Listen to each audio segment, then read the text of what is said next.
Welcome once again from St Lawrence Jury Church, and here we are 8 weeks in from the lockdown, and who knows what any of us are going to do as we develop over the next few weeks and months. For me, the highlight of the week was that I've had a haircut. I did it myself. It's completely useless. There are bits sticking out all over the place, but I hope that you can't see the bits I didn't succeed in cutting. And everybody is just trying to cope with all the different struggles of everyday life.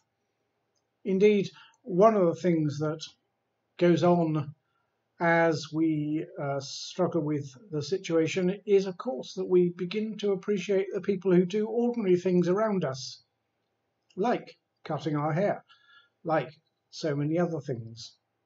Don't forget to appreciate those who do small tasks for us every day around us, because those are the things that we miss in this state of shutdown. Today is the Sunday After Ascension Day, and if you look at Acts chapter 1, we have this wonderful story of Jesus being taken up into heaven and ascending away from his disciples back into the kingdom of heaven itself. Here at St Lawrence Jury, we have an amazing window. It is difficult to see, but this is a picture of that window, a picture of our Lord in heaven, surrounded with flames, and those represent glory. And you can see just at the edges of this picture in our guidebook the angels enjoying the fact that Christ is back in heaven with them.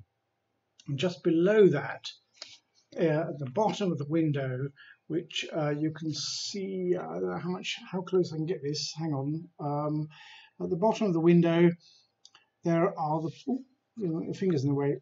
At the bottom there's the picture of the cross and the resurrection, reminding us that he went to heaven after his death and resurrection.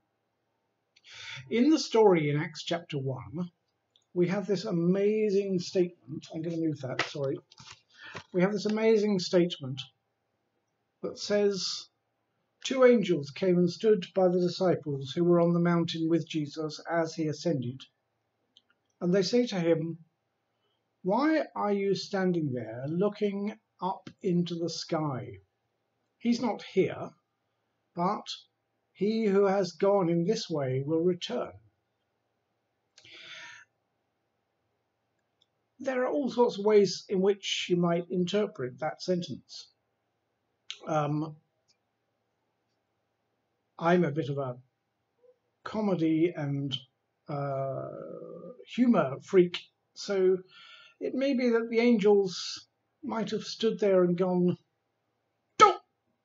if they were Simpsons fans, or if they were Wallace and Gromit fans, they might have said, "It's the wrong trousers, Gromit," or "I wouldn't have done it like that." The point is, the angels are saying, you're looking in the wrong place. It's not for the disciples important to be looking at the sky where Jesus has gone to. It's much more important to remember that, as the angel says, this same Jesus who has gone into heaven will return to us. We still, of course, wait for that second coming. But for us today, as we reflect on this amazing statement, why do you look into the sky? We might ask ourselves, what is it we're looking for? What is it we're looking for today? We look to our leaders in this country. We look to our leaders across the world. We look to all sorts of people for guidance as to what we do next.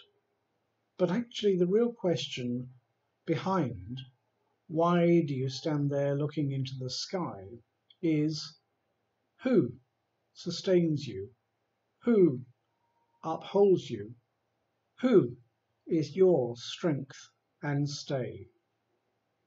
I hope and pray that as we look to our Lord ascended into heaven, that we might just remind ourselves that we look to one who is stronger, greater, more important than all that we see and expect in the current situation.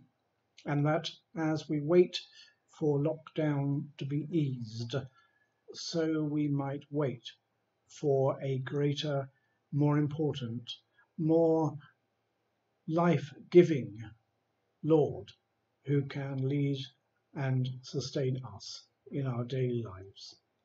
Amen.